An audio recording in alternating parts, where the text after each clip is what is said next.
নমস্কাৰ বন্ধুসকল, মই যোৱা কেইদিনৰ আগতে মোৰ খেতি পথাৰলৈ এটা ভিডিঅ' বনাইছিলোঁ, যিটো মোৰ খেতিডোখৰত পোকে খাইছিলে বুলি কৈছিলোঁ আৰু মই নিজাববীয়াকৈ কিনি দৰৱ মাৰিছিলোঁ।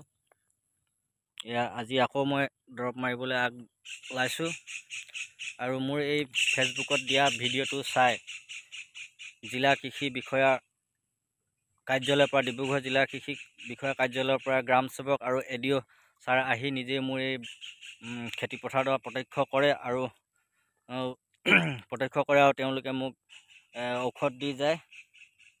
এইটো ঔষধ এনাকণ্ডা বুলি এটা পোকৰ ঔষধ দি গৈছে।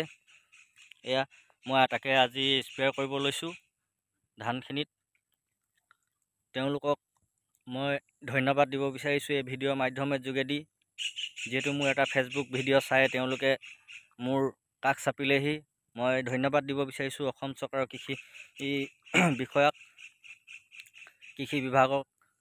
তেওঁলোকৰ প্ৰচেষ্টাতে, অসম চৰকাৰৰ প্ৰচেষ্টাতে এই দুজন বিষয়া, এডিঅ' ছাৰ আৰু আমাৰ গ্ৰাম সেৱক ছাৰ দুইজনেই মোৰ কাষ চাপে মোৰ ফেচবুকত দিয়া ভিডিঅ'টো চাই, আৰু তেওঁলোকে মোক পোকৰ কাৰণে এইটো ঔষধ দি গৈছে এনাকণ্ডা ব্যৱহাৰ কৰিবলৈ। মই সেই নিয়ম দিয়াৰ কাৰণে মই আজি আকৌ পথাৰত মই মাৰিবলৈ লৈছোঁ, স্প্ৰে কৰিব লৈছোঁ।